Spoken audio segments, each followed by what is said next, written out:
Sorry. Ang init kasi. Sobrang init. Kahit gabi na, pre. Yung tubig na lumalabas sa gripo namin kasi may heater eh. Di ko alam bakit laging nakamainit. Yung pala, mainit pala talaga. Mainit talaga, pre. Legit. Bakit mainit pa rin lalo yung mga mga di ba tanghali? Gagawa tayo ng mga ngayon. Konhyelo, pare. Yung mga konhyelo na yan, hindi naman bago sa sa ating mga Pilipino. Mais konhyelo, saging konhyelo. Ano pa? Yun ang sinasabi ko. Wala nang ibang konhyelo. Hindi. Konhyelo, focusing on one ingredient. Bakit wala nang ibang Uy, ibang klaseng pampalamig yan ah. Oy! Ibang klase yan ah. Sir! Wala. Sir, akala ko yung mga ganyan pambiyernes lang. Tapos, pulutan nila atis, pre. Bakit saging at mais konhyelo lang, pre? Ang ginagamit natin, ang dami-dami nating masasarap na prutas. At masasarap na minatamis. Meron ka na ba nakain na garbanzos konhyelo? Pero parang masarap yun. Makapuno konhyelo, parang ang sarap nun. O, buko konhyelo. Bakit walang mga ganon? Yun yung gusto nating resolbahin dito. Ano ba ang mga pwedeng i-konhyelo? Ano ba yung unang sabihin ng konhyelo? With ice. Yun lang. Con with hielo. Yellow. Akala ko yung condense.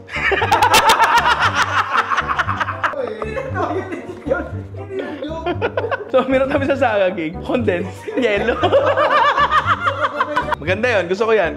At least dito sa Nino natututo tayo, di ba? So, lumabas na naman etong ating best friend, pare. Ang ating smash ice, di ba? Careful. Asa yung be careful finger? Ayun! Be careful finger. Kitang-kita. Ingat na ingat kami dyan, di ba? Basically, ganito. Isang klaseng matamis na bagay or tingin natin kahit anong bagay, babagay sa gatas. Yun yung katangitang criteria dito eh. Yellow, saka evap. Yung iba kasi condense nilalagay. Ako nakasanayan ko ang mga konyelo ko iba pang nilalagay. O kung kailangan maglagay ng tamis, maglagay tayo ng asukal, di ba? So, wag na tayo magpatumpik-tumpik pa. Simulan na natin yan sa medyo kakaiba. Nakikita nyo ba yung mga yan? Marami-rami tayo itatry, pre. Mahigit 10 ways siguro yan, di ba? Simulan na natin sa medyo kakaiba. At yun ay durian konyelo, pare. Handa na ba kayo? Sino pa hindi nakakain ng durian dito? Lahat naman siguro nakakain na. Sino ang ayaw kumain ng durian dito? Ayaw mo. Ayaw mo. Ayaw mo. Okay, eto. Merong trick sa akin si mama dati. Pagbukas ng durian, may cup yan. Diba? Lalagyan ng tubig yun, sasaw mo yung daliri mo, tapos igaganon mo dito. Pagka ganon, maamoy mo yung durian, syempre. Pero pagkakain mo, hindi na masyadong malala yung amoy. Kasi pre, ginawa sa akin ni mama yun, parang oo nga. So, kumuha ko ng konting durian. Lalagay natin dyan sa tubig. Wala tayo nung yung prutas. Kaya nga, prutas mismo talaga yung gusto ko. Para magawa natin yun. Okay, Amity, tara dito. Lagyan natin dito sa dulo ng ilong daw. Naamoy mo. Yan. Not bad. Kuha ka ng isa, kainin mo. Rekta na ba? Rekta na yan. Wala. Oh, di ko tsarahin mo. Sige. Prosen niya. Hindi, baka ako niloloko mo. Isa pa. Hindi, kasi si Amity na hindi kakain ng durian, napapakain na. Mas kaya mo na ba? Mas kaya na. Mas kaya? So tingin mo gumana to? Hindi, kaya ko yan. Subukin na kay mama. Anyway, lumayo ka na nga sa akin. Gawa tayo ng durian konyelo, pre. Durian, par. Wala na kahit anong processing yan. Lagay na agad yan. Hinog na yung nakuha natin. Maganda to pag medyo hindi pa ganito kahinog. Para nakukuha mo ng buo yung yung laman. Yan. Okay na siguro yan. Masyado nang maraming durian dyan, pre. Tapos syempre, yellow, di ba? Sa ating smash ice device. Lalagyan ko to ng asukal kasi hindi to minatamis diba? Pero masarap din naman yung syrup na may lasa na nung kung ano man yung prutas o gulay na niluto doon. Halimbawa sa saging, yung asukal ng saging yun, masarap yun, diba? Sa langka, yan. Yan. Pre, simple. Durian, asukal, yelo, tsaka evap. Ngayon, yung brand ng evap na to ay nagdedepende kung sino una mag-i-email. Pero gamitin nyo kung ano yung meron kayo sa inyo, diba? Evap, baka naman, diba? Yan. Ay, par, mukhang masarap to. Ay, nagtagpo na ang durian at ang gatas. So, eto na pare ang ating durian konyelo. Huwag muna tayo mag-slow mo. Tikman na muna natin to kasi ang dami nito. Admittedly, medyo itong natin, tawag dito. Durian konyelo natin. Kasi ang daming gatas. Mahilig kasi ako sa extrang evap Kaya pag bibili ako dati itong kalaling-alis, nagagalit lagi sa akin. Lagi ako pa extrang gatas Pero nagbabayad ka. Hindi. Ang konti nung yelo niya. Dagan pa natin ng konti Durian konyelo, pare. Lakas ng durian. The perfect bite, di ba? Ito? Mahilig ka durian, liga dito. Gagong sarap. Tsaka ano, medyo nabawasan yung ano niya, yung sipa ng durian. Sarap. Kung fan ka ng durian. Kasi yun talaga yung main na ano dyan. Naka-forward dyan, yung pagiging durian, di Wala na ba? nga yung lasa ng gatas. Medyo. Considering na ang dahil kong nilagay na gatas, di ba? Durian na lang. Oo. Alvin, tikman mo. Tikman mo ang kamao. Ako na. Hindi naman mainit yan eh. Dulo-dulo lang. Oo, subo mo yan.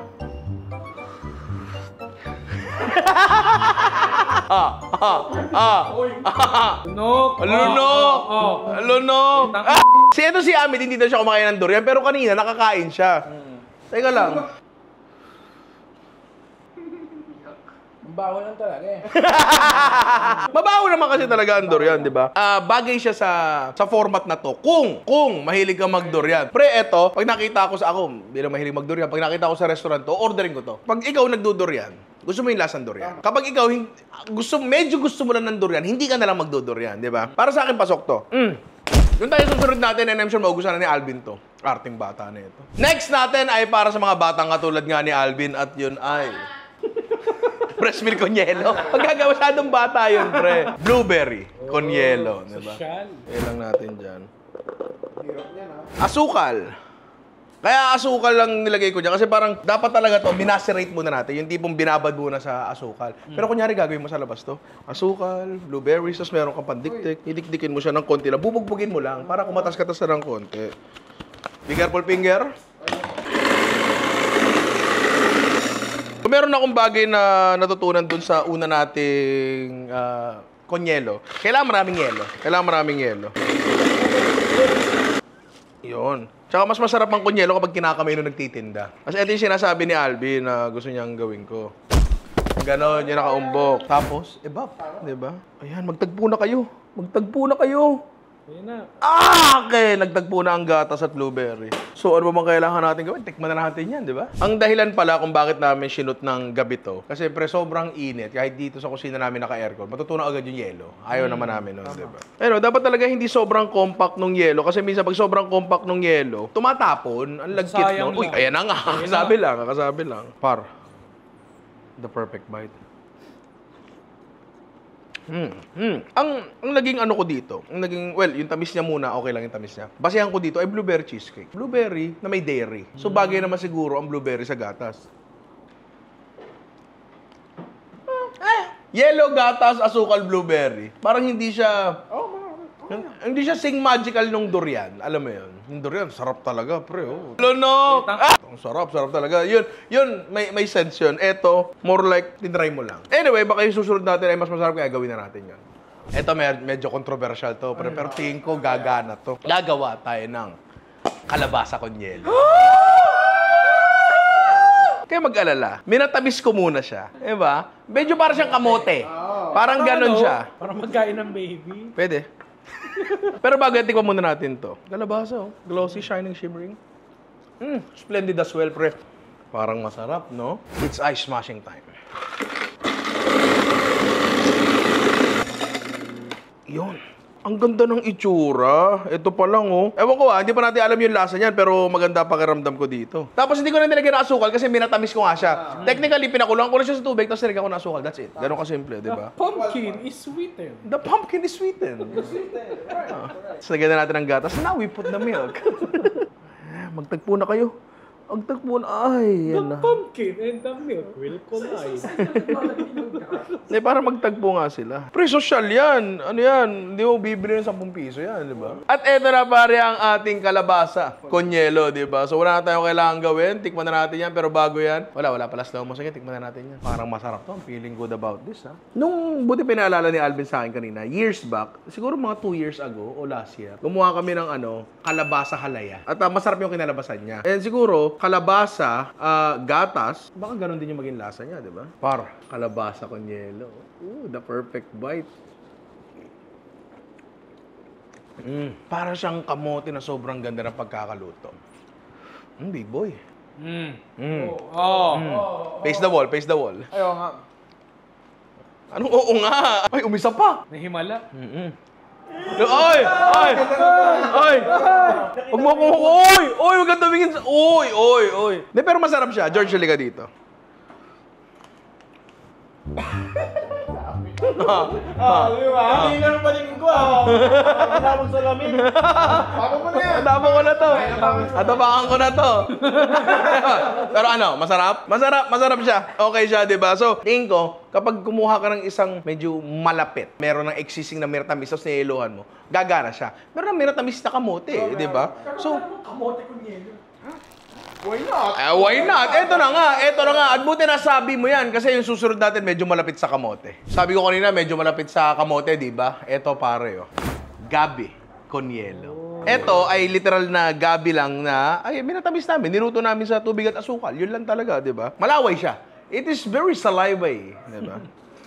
Masarap kasi ang gabi. Hindi ko alam kung bakit yung mga taong katulad ni Alvin ayaw ng ganyan. Diba? Dito malayo sa katotohanan kasi may kamote. Kaya merong kamoting kahoy, yung kasaba. Diba? Lagyan natin to. English ng gabi. Taro. Ngayon, ayan, ang dami niyan. Generous yan. Meron akong gusto idagdag. Wala tong flavor, pero ito ay puro texture. Bilo-bilo. Galapong. Kasi yung gabi or kamote nilalagay sa ano yan? Iniinangit. Hindi, may iba silang tawag dun eh. Biningit ata, yun ata. Biningit. Hindi ko alam, basta parang ganun yung ginataang bilo-bilo yun. So, feeling ko, bagay itong dalawa texture-wise, di ba? Lagyan na rin natin, konti lang. Parang ano lang naman yan, pre. Parang pearls sa milk tea, di ba?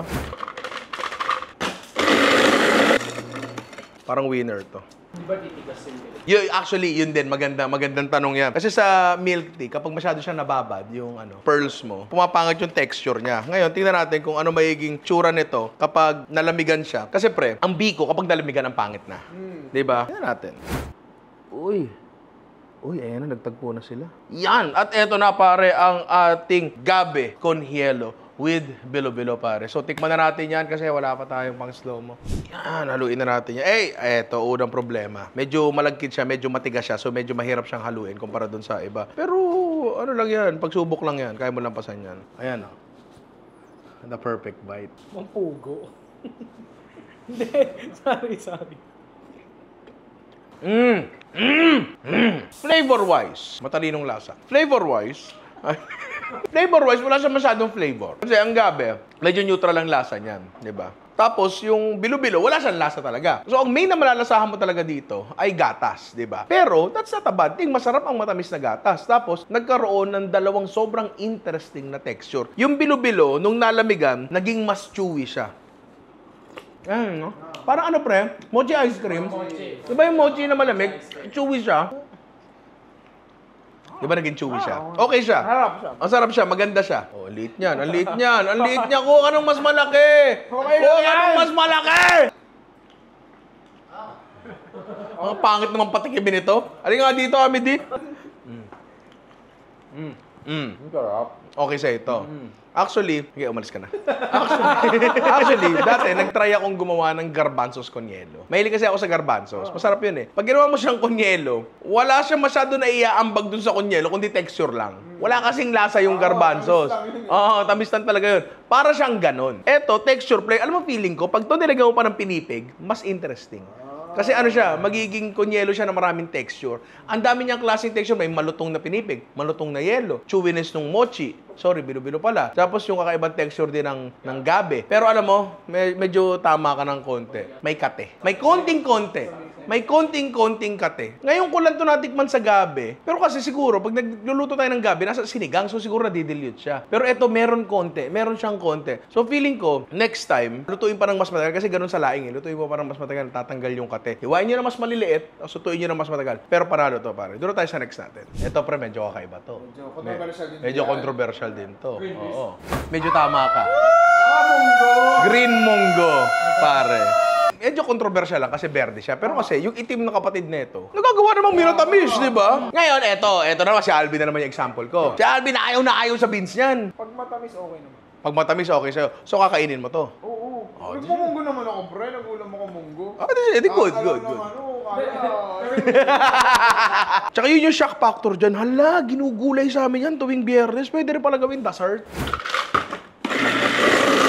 Iyan. Pag nakita nyo itong ginagawa ng binibili yung halo-halo, huwag na kayong bumili doon. Bakit? Dinudot-dot eh. Oo. Pare, parang gagana nga to. Magtagpo na kayo. Ayan na sila. Mahal kita, Elsa. Wala akong naisip na. Naalala mo kasi Gusto mo bang gumawa ng taong niebe? Anyway, bago pa kami gumawa ng taong niebe dito, gamit ito. title ng palabas niyo nun. Nanigas. Prosen. Gusto mo bang gumawa ng taong niebe? Tikman na natin yan, pare. Gagana to, pre. Maganda pakiramdam ko dito. Tsaka sa tunay na buhay, hindi ganyan karami yung sahog, ah. Mahal ko lang talaga yung mga kaibigan ko dito. Kaya dinamihan ko yung sahog. Parang masarap to. Ayan, no? Parang siyang munggo, di ba? Hay! Oy! Oo, kung saan doon ka naman ng munggo, nasa taas na yung kinuha mo, eh. Poser ang puta. Parang munggong ano? Mahapa. Sarap, di ba? Ah. Pero ano hindi ko ata nasabi, minatamis namin yung munggo. Dinuto ko sa tubig sa siga ko ng asukal. Yun lang, wala nang iba. May dili ka dito. Ano? Sarap ba? Di ba? Hindi, ano, kamusta sa'yo? Sarap, nalalamig ka lang. Pero, sarap, di ba? Kumakain ka ba nung ano? Hindi, sige, umalis ka na. Kumakain ka. Yung ice buko na may munggo sa taas. Yung kala mong ano. Yan nga yun. Oo, ganun yung lasa niya. Haba na airtime mo, umalis ka na. Hindi, pero ganun siya. Kung kumakain kayo nun, magugustuhan nyo tong bagay na to. Pre, masarap to. Tsaka siguro sa lahat ng ginawa natin ngayon, ito yung pinakamura. Okay to, and feeling ko, kunyari meron ka 500 pesos. Gusto mo ngayon, ang init ngayon pa. Tama. Diba? Tapos kung wala ka na to smash ice device, bili ka nung ano, yung... Tapos, mura lang yung ano, yung munggo. Makapagsimula ka na ng negosyo. Gagana to, pre. Gagana to. This will work, pare. Winner to. Panalo to. So, doon na tayo sa next natin. At siguro, tapusin na natin lahat ng minatamis natin. Meron pa ata tayong dalawa. Ito, pre, isa na naman kakaiba to. Controversial na naman tong bagay na to. Sino yan? Pare. Minatamis na beets, pare. Ayan, no? Tira mo. Diba? So, beets kasi, pre, kung di pa kayo nakakatikim, Jerome, lagay ka nga ng ano dito, itsura ng beets dito. Pero lasa siyang mais. Eh, kung lasa siyang mais, kumakain tayo ng mais con yelo. Di ba? Tama. Di ba? Tama. Di ba? Tama! Ayun. So, ba't hindi, di ba? So, lagay na natin yan dyan. Kulay na kulay pa lang, pre, oh. Striking na.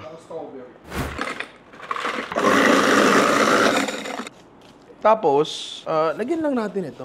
Lagyan natin yan. Gatas. Uy, yan. At eto na pare ang ating beets con yelo, di ba? So ano ba kailangan natin gawin? Tikman na natin yan. Sabi ni Alvin kanina, malamang may disconnecto. Kasi mukha nga siyang prutas yung kulay niya, di ba? Scramble. Para siya scramble, tama. Ito medyo mahal to. Medyo mahal tong beets na to. Pero kunyari, medyo ano ka, upscale yung restaurant mo. Pwede mo ilagay ito. Pre, pagpapakilala to ng ano, ng isang gulay na hindi naman natin masyado na-utilize, di ba? Paro. Diba? Medyo kakaiba. The perfect bite.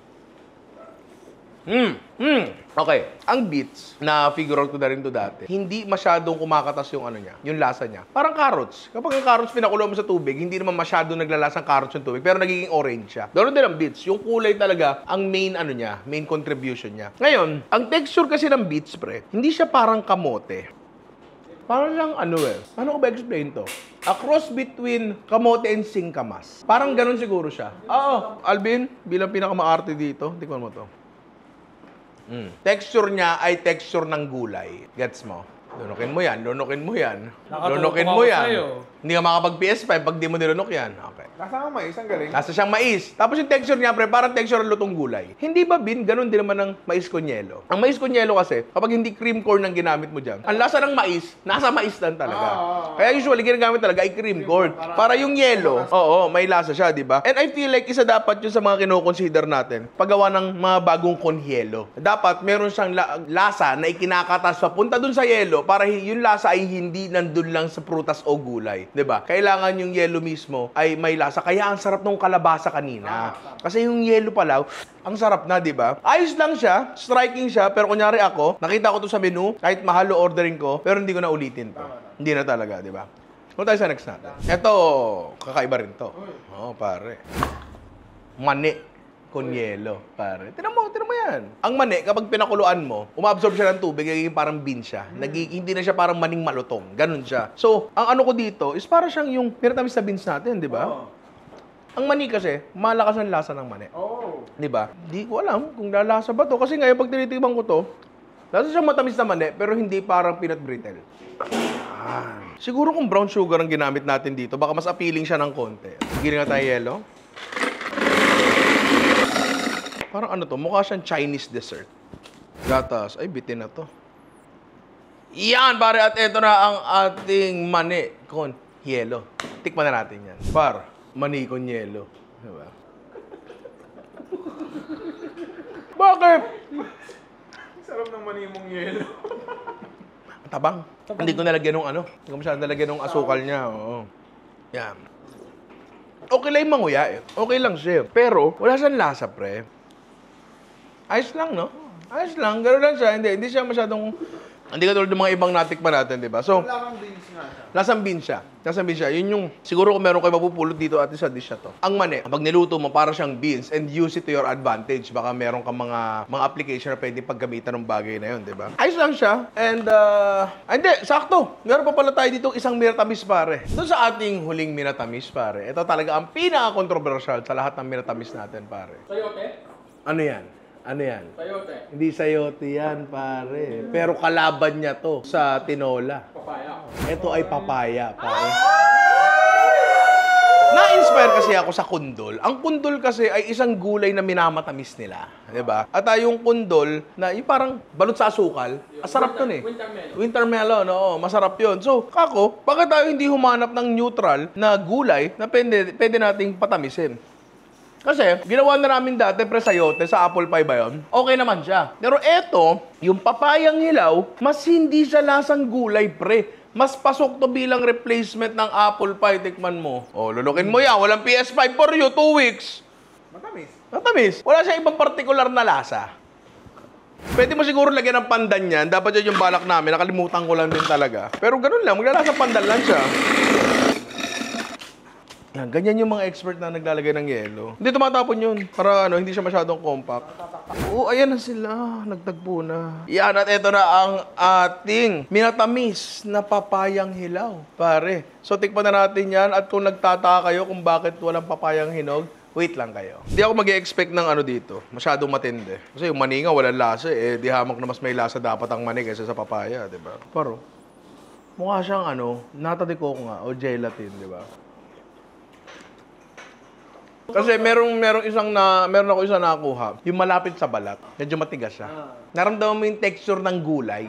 Kung sasamahan mo to ng iba, extender, pwede. Pero ito pinakamura extender sa halo-halo bukod sa nakita namin ng asawa kong macaroni. Jessica So, di ba? Ayos lang siya. Pero kunyari, as standalone na kunyelo, parang hindi masyado. Ano tayo sa next natin? Alam nyo na yun. Sinabi ko na kung ano yung next. Hindi na kayo magugulat doon, di ba? Papayang hinog.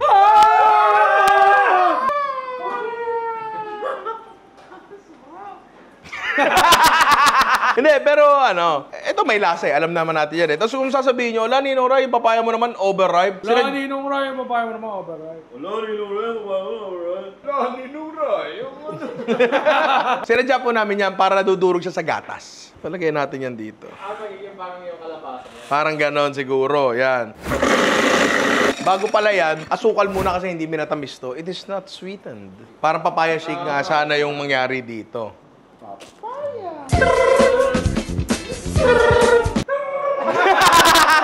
Parang gusto ko ratratin eh. Ayan, okay na yan. Natin ang gatas. Ay, nagtagpo na sila. At eto na pare, ang ating papaya. Kunyelo, di ba? Tikman na natin agad yan kasi feeling ko masarap to. Malambot ba enough yung papaya natin para madurog? Ay, medyo. Hindi siya sinlambot nung kalabasa. Pero ayan So, yung papaya dito na pangkain, yung pang slice, baka hindi masyadong okay. Tsaka kasi, si Alvin hindi kumakain ng papaya yan. Tama, sabi mo naman, kinakana kita, kakain ka? Sinasabi ko, di ba? Sa mga tao nagsasabi po kay Alvin na maarte po siya, ay totoo naman po yun, di ba? Si Alvin po kasi, yan, ang kinakain lang talaga niyan, ketchup, tsaka hotdog. Minsan, kapag pinilit mo magsinigang, kaya ketchupan yung sinigang. Papaya, kunyelo, matutuwa si Edo Manzano dito. Hindi, pero par masarap siya. Kung totoo si medyo nabibitin pa ako sa lasa ng papaya. Pwede na sabihin? Pwede na? Papangala ko nga sa'yo, Kuya Ray eh. Utang! Hindi ako maniniwala. Si George! Magkakaroon na ng anak si George. Saan niya papakanya daw sa akin? Hindi ako maniniwala hanggat wala sa birth certificate. Kamusta? Masarap. Masarap, di ba? Kasi, papaya, kaya lagyan ng... Tama na, Alvin! Magaling ka magsayaw eh. Doon ka, baka sabihin nila pangit ko magsayaw. Hindi, kasi ang papaya, nilalagyan naman talaga ng gatas yan. Yung slice sa papaya, so gagawin mo ng condense. Ginagawa namin dati yung pre. Tapos, pag ubos yung papaya, sisipsipin mo na yung condense.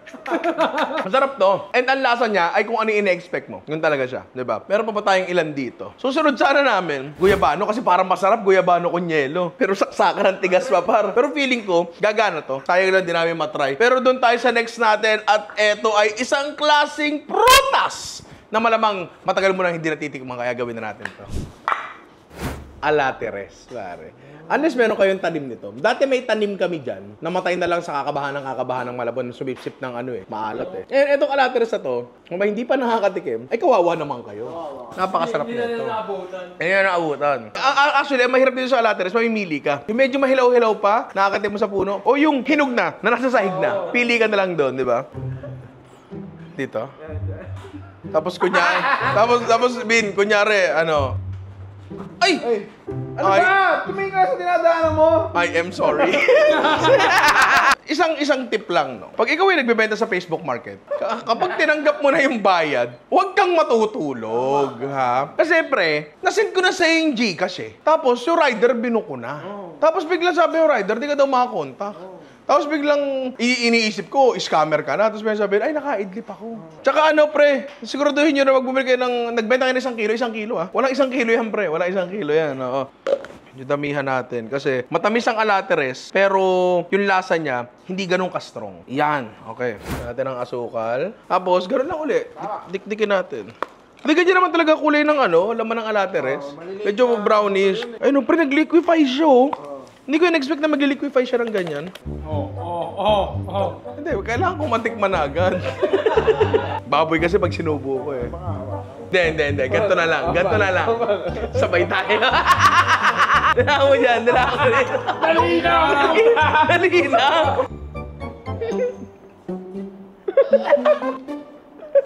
Nalumili ko pa yung laway.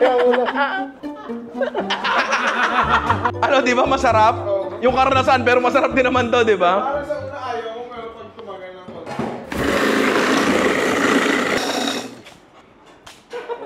Ganun yun. Ihagis pa nilang ganyan, oh. Ihagis ko. Dapat kasi chill ka lang. Diba? Ganun lang dapat.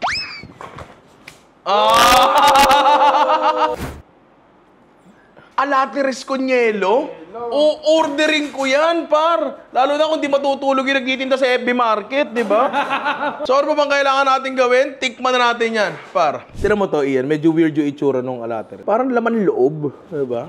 Anyway, tikman natin yan. Bago ko tikman ng kamao. Ito, sinisigurado ko, pre, wala pang gumagawa nito.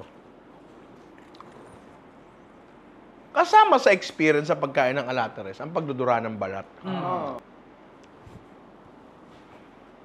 Kasi idudura mo yung buto. Wag sa akin, ha? Ano naman gagawin sa'yo? Yung harap. Diba? Lasang kabataan, kuha mo yung... Never pa ako nakatikim ng alateres at gatas at the same time. Unless na lang kumakain ako ng hawhaw nung sumipsip ako ng alateres. Alam mo yon, maaaring nangyari na yon. Pero ngayon lang talaga ako nakakain ng alateres at gatas. At apparently, bagay pala siya. Lalo na, kung hindi nagpuputukan masyado yung alateres, kasi sa bibig mo pa siya puputok, masarap talaga pag gano'n eh. Sige, subo mo. Sarap. Lalo kung hindi natulog yung seller. Masarap siya. Pero admittedly, magagawa mo lang to kapag meron kang alateres and mahirap humanap ng alateres na consistently magbibigay sa'yo, di ba? Pero masarap to. Pero again, magagawa mo lang to kapag meron kang puno ng alateres sa inyo o seller na hindi natutulog, di ba? Anyway, ano ba yung next natin? Eto medyo bonus na lang to ng konti.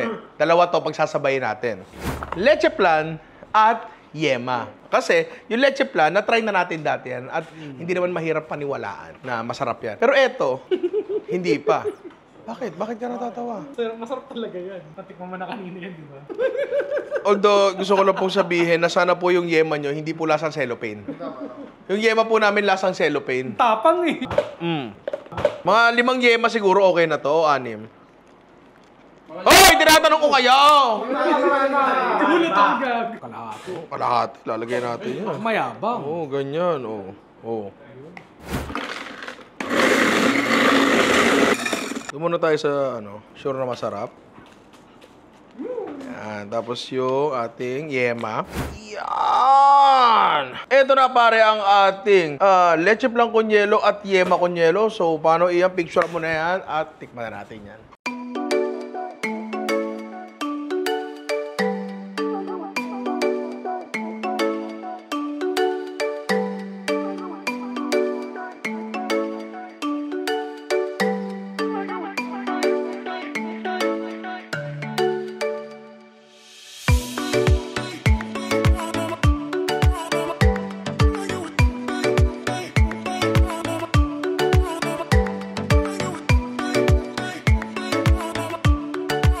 Muna tayo sa leche flan na wala nang doubt na masarap. Diba? Kasi ako personally, natikman ko na to. And ikaw, kahit hindi mo pa natitikman to, may idea ka na. Diba? Ito nga yung kakainin mo ng solo sa halo-halo. Kasi ayaw mo siyang mahaluan ng lasa ng iba.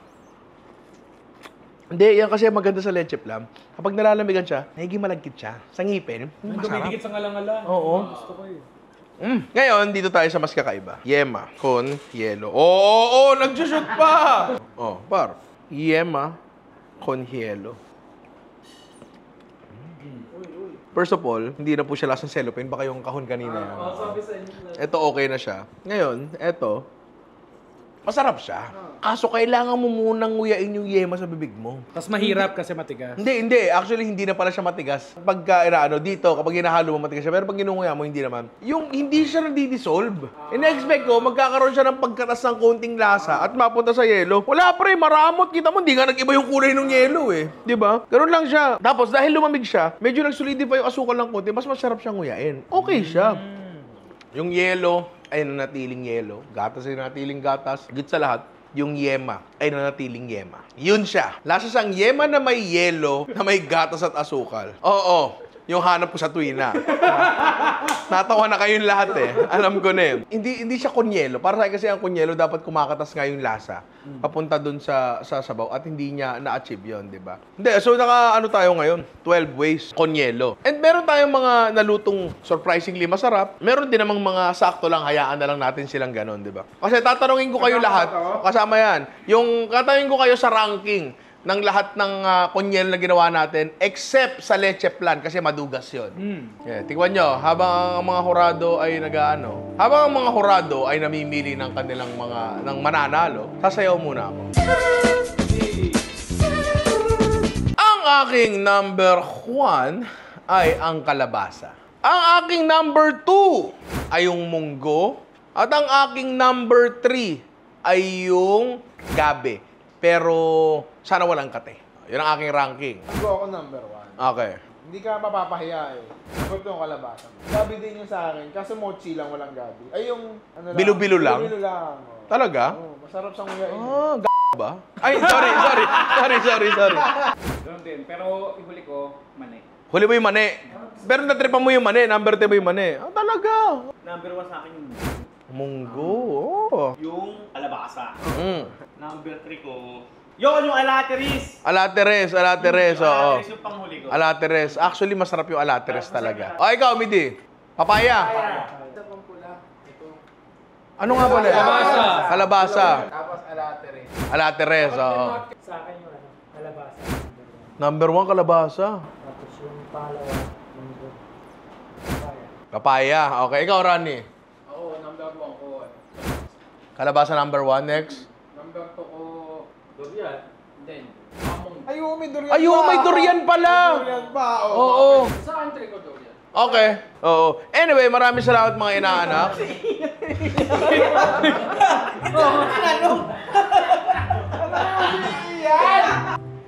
Wag na.